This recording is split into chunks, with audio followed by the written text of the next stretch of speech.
everybody. I would like to take this opportunity to thank you all for giving me this chance today to express myself. My name is Nasrin Mohammedi. I became politically active during and after the famous Iranian student movement in July 9, 1999. After the barbaric crackdown of the student movement by the Islamic regime, I had no choice but to escape from Iran to avoid imprisonment. My brothers, Akbar and Manucher, two of the student leaders, were arrested, sentenced to death, and later, with clemency, reduced to life imprisonment. I went to Germany and lived there over 2 years, where I pursued my political and human rights activities. I came to this great country in 2004 with the hopes of being the voice of the young generation in my country, Iran. Tell the world about the atrocity committed by the Islamic regime. Tell the world that the whole nation is incarcerated in a jail named Iran. On July 30th, 2006, my brother Akbar was savagely killed under torture in Evin prison in Tehran after serving 7 years in prison. All newspaper, television, Iran, which are controlled and governed by the regime, not only did not reveal the truth about this movement, but sided the regime and accused the arrested students of being spies and agents of Mossad and CIA. All these students wanted were merely to be free and unable to express themselves. I was hoping that I would be able to relay their messages through Western media, specifically in the United States. The most I tried, I realized that I did not have much better chances with most of them. Wow. I have tried to get their attention in many occasions, but it seems that they were not interested either. Wow. I remember when the unfortunate sad incidents of September 11 occurred in 2001.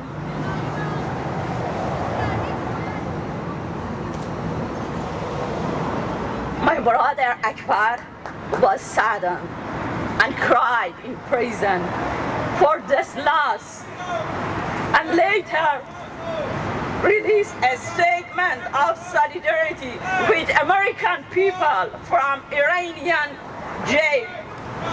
We smuggled this statement out of prison. I sent a copy of it to the State Department and also to most American media. None of them published this statement. My brother was tortured for this very reason. But media did not think that they have a responsibility to show the American people that if the Iranian regime is against the West, Iranian youth feel that they have no better friends than those of the West. I was disappointed and felt saddened. When I compare the media between Iran and here, I see some similarities. The media in United States is doing most of its news and broadcasting merely based on how much it sells. Yeah. Ethic and real value is losing foundation. Yeah. even though the media in Iran is controlled by the regime, but here I see the danger of media being biased,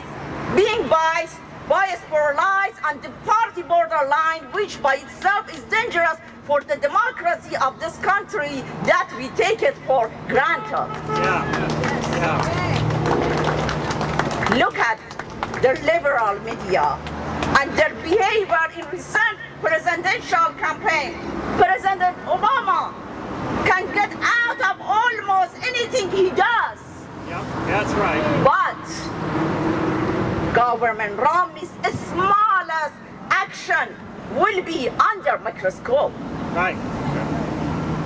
In last election, Mr. Obama was accused of having relation with Black Panther, Frank Jones, and accepting finance from mafia member Tony. Yeah. No liberal media investigated this allegation seriously. In our foreign policy, President Obama is talking about his successful exit strategy of our troops from Iraq, but I hope that he has not forgotten that over 4,000 American lives has been sacrificed and billions of dollars spent bring Saddam Hussein down and promote democracy in Iraq. The question is now this: did we achieve our goal in Iraq, or we handed over the country to a group of politicians who are pro-Iran? Mr. President, we sacrificed our people. We spent billions of dollars, but the Islamic regime of Iran picking up fruits of our trees. In my view, media did not fulfill his obligation, at least with the above issues. Media should be independent and neutral toward all social and political issues in order to serve the nation, not colonize the nation and feed special interests or hide behind the party line. If in Iran, government has the power and tells the media what to do, but United States, the media becoming strong and powerful, I'm afraid that one day they will tell government what to do. If we don't safeguard our democracy, it can easily be taken from us. God bless United States of America. God bless you all. Thank you. Thank you so much.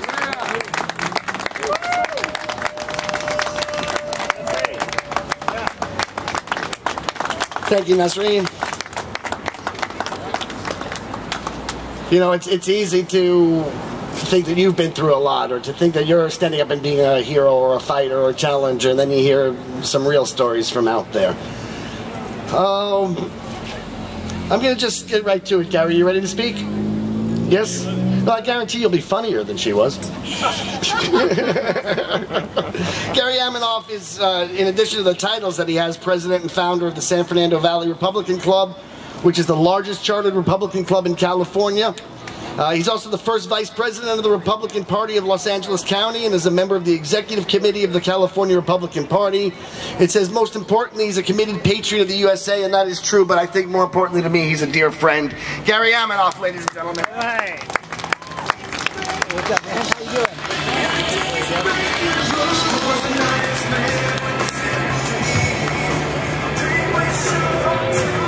What this is, my hope is that you will love. In a free society, a free press plays a role.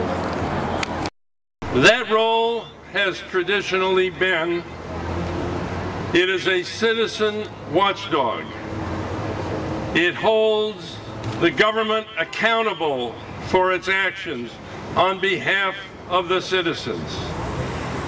It does its investigative reporting to find out if the government is doing what it's supposed to do or not. The press in the United States has lost that tradition. The press is now, and when I say press, I'm talking about not only newspapers, but TV and radio, except for conservative talk radio. The press has become an ideological advocate for leftism. Yep. In 2008, after the election, a survey was taken of TV and newspaper reporters. 93% voted Democrat in the 2008 election. 93%. That's a higher percentage than Berkeley voters who voted 89% for Barack Obama. So there is no fairness in the media. They think they're being fair, they think they're being objective, but they come from a mindset that does not let them see the truth. How many of you have heard on the mainstream media that the State Department ordered that there be no Marines stationed at the consulate in Benghazi? Wow. And that security was to be provided by a local Libyan group. But Valerie Jarrett gets all the security. And that the Libyan group providing security at the Benghazi consulate was ordered not to carry firearms. Wow. Huge. So no reason, I mean, clearly the reason they left when firing started is they had no way to defend themselves. These are orders directly from Hillary Clinton at the State Department. Wow. They let them die. You didn't see it in the Los Angeles Times, and you didn't hear it on CBS or NBC. The public media is failing and has failed. It has become an instrument of the Democratic Party. They will cover up anything they have to cover up to protect Barack Obama and the Democratic Party. And they will do their investigative reporting or twist the news or lie about Romney or the Republican Party. How many of you saw in the newspapers or on TV the fact that Van Jones, when he was appointed to be the Green Czar for the Barack Obama administration, had been a self-avowed communist and a member of Storm, which is a far-left radical organization. They're not reporting that. They're withholding information and being dishonest.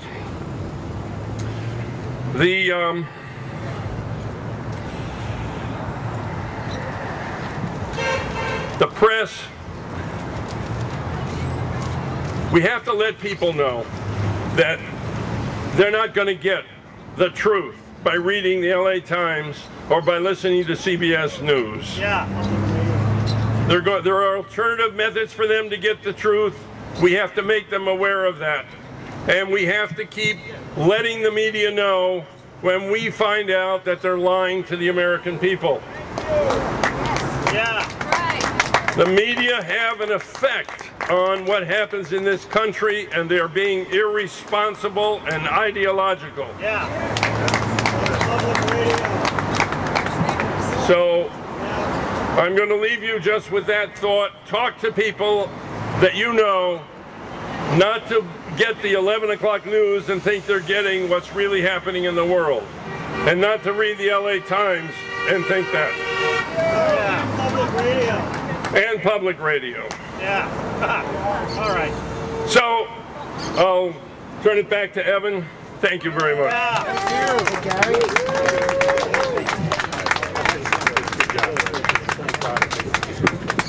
You know, there is another way, and we all have to do this, and I think we've been doing it, but we need to do it more. The bad news is that the leftist media, the leftists own the media. The good news is that we own the truth. And I have a program that I've put together. I really like this program because you don't have to do very much. I call it Adopt a Democrat. Because America is not divided in two, we're divided in three. There are those of us who get it, that right and wrong, good and evil, better and worse, truth and lies exist.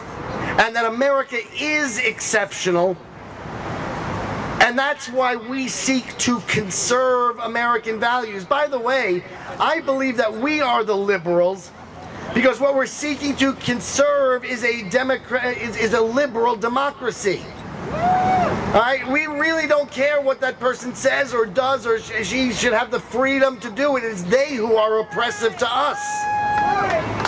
So we, in fact, are the liberals, which is why in my book I call them modern liberals, so that the distinction is drawn. Because this is not John F. Kennedy who said, ask not what your country can do for you, but what you can do for your country.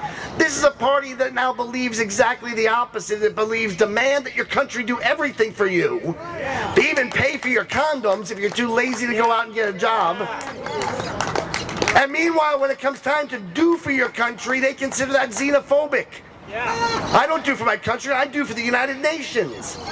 So this is not the Democrat Party of old, this is not liberalism lowercase l, it is the antithesis. So you've got the liberals, the radical liberals on the left. What are you going to do about Rosie O'Donnell? Alright, what are you going to say to Rosie O'Donnell who thinks that 9/11 was an inside job? And proof of the pudding is that never before in history has fire melted steel. Right, right. Which, by the way, is not a bad scientific argument with one tiny flaw. Fire is how you melt steel. Alright, fire is the only way to melt steel. Every piece of steel that has ever been melted has been melted with fire and heat. So what are you going to say to Rosie O'Donnell that's going to make her go, oh gee whiz, I didn't know that, now I love America. But there are people in the middle, and I know because I was one of them, who recognizes that good and evil, right and wrong, better and worse exist, and they know in their hearts that America is great. But they've just never heard from a conservative what a conservative believes. Where would they have heard it? From CBS, NBC, ABC, from their leftist professors in school? Where would they have heard it? So I suggest you find one Democrat in your life who you know isn't a brain-dead, hate America, always leftist, but is just a Democrat because they were raised to think Democrats are good, Republicans are evil. That's what they said on TV. That's right. And over the course of time, because it is very much like raising a child, you're introducing unpleasant facts about the world to them. That not everything is for free. Yes, sometimes you gotta work. You're introducing unpleasant facts like, no, if you bow to the terrorists, they're not going to be nice to you. You're going to be introducing unpleasant facts. You're going to be helping them to grow up, which is why I call it Adopt a Democrat. And I am telling you, over the course of time, you will change these people. Because it's not that their brains are incapable of functioning. It's that they've never heard the truth. I am telling you, what I do is I go to my coffee shop. That's where I write my book. And I put Ann Coulter's book down on my table just to start a conversation, as in you Nazi.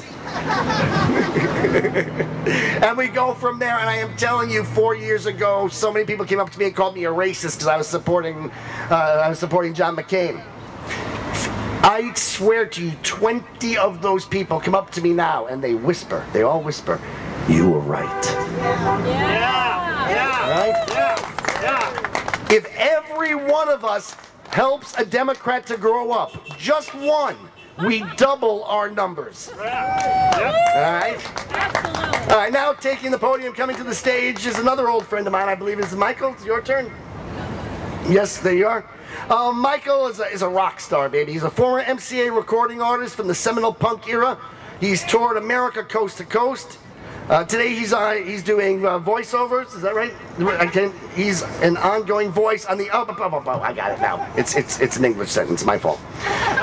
Today, he's an ongoing voice in the LA Tea Party movement, active since the February 2009 inception.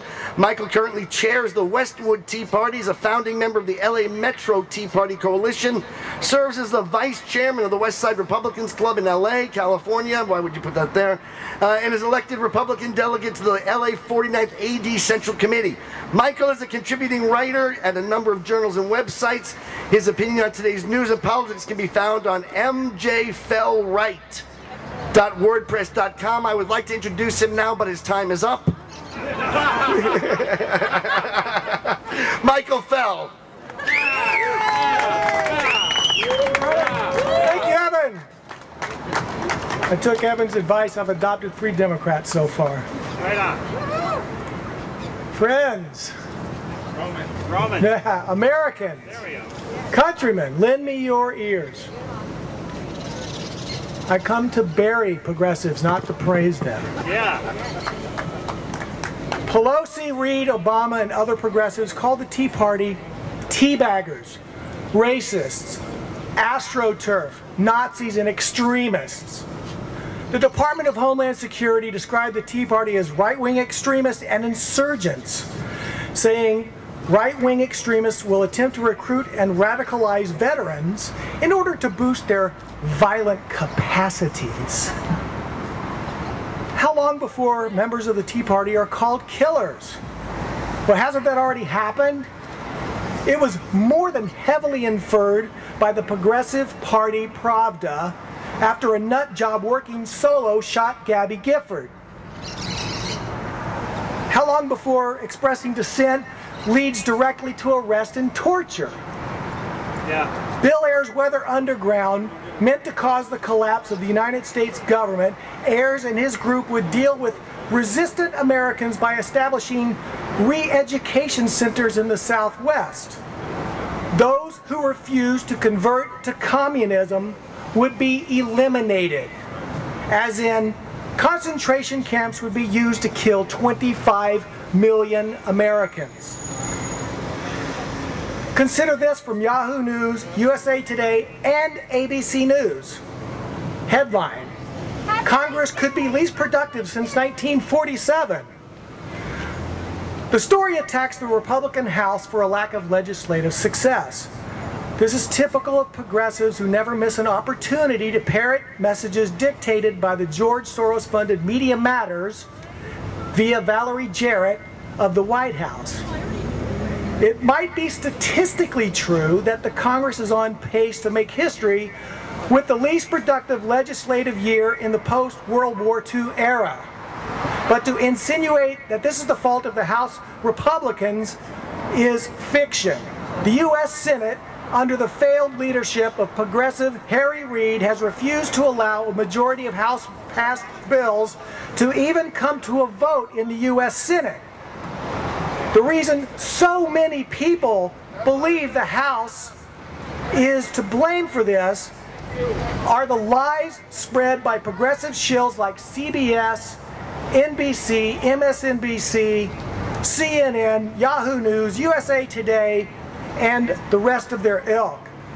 Should the 112th Congress come to be defined by partisan divisions and legislative failures, the blame will rest squarely on Reid and his progressive co-conspirator in the Oval Office. Right on.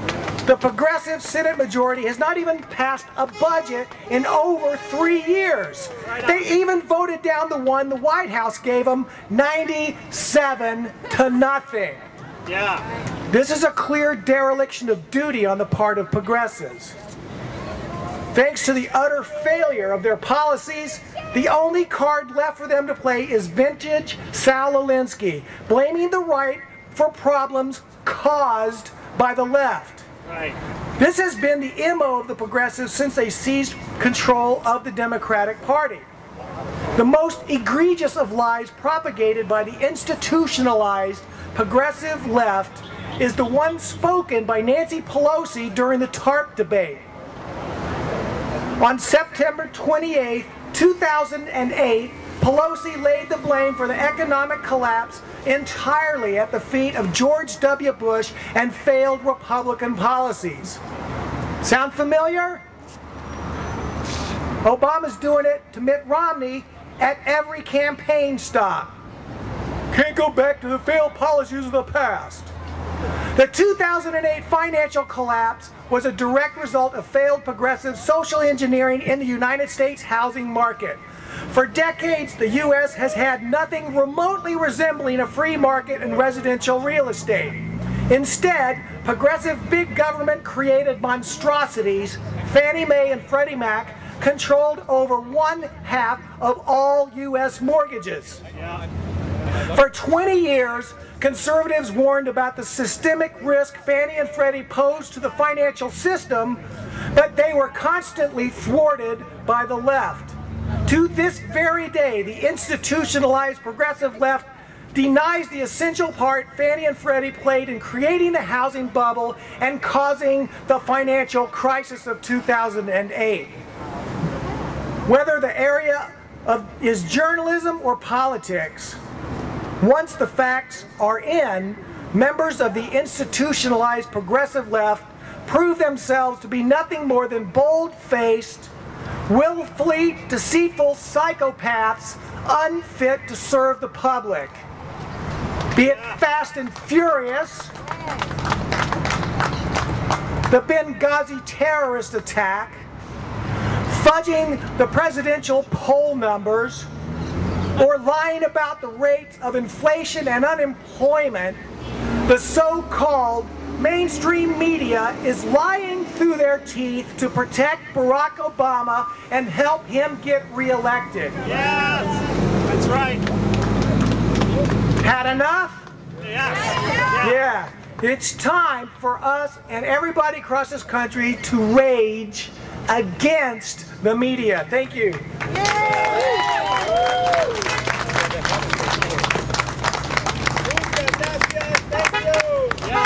Okay, I know that Michael is in possession of several hundred tickets to go see Hating Breitbart either tonight or tomorrow. Come and get them. They are free. That is correct. They're free, although I'll sell mine for $1. There you go. What the hell happened to capitalism, Phil? It's America. Yeah. All right. I started, and you know what? I'm going to just read a very brief letter that Karen received, an email she received. It says, as a guy who was proud to be a newspaper reporter and editor for more than 30 years, I am disgusted by the depths to which the media has fallen. Right on. And I applaud your efforts and those of Rage Against the Media campaign to stimulate reform in what was once and still should be one of our nation's essential institutions. If my wife and I weren't celebrating our 28th wedding anniversary this weekend, I would certainly be joining you. I pray that the message of rage protest will prompt at least some media organizations to return to the center of American life. Yeah. The future of media in America is uncertain, but it is certain that a return to straight, fair, and factual reporting and a healthy skepticism towards government will go far in attracting the audience media must have to survive and prosper. You know, there's a reason that the media is going under. They love to think, I mean, there was Breitbart who says it's not your model that sucks, it's you that sucks. Yeah.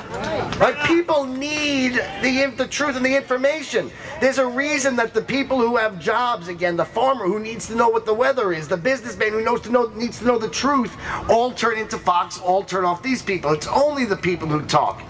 In fact, it dawned on me, every institution that we associate with the left is all talk, but no action.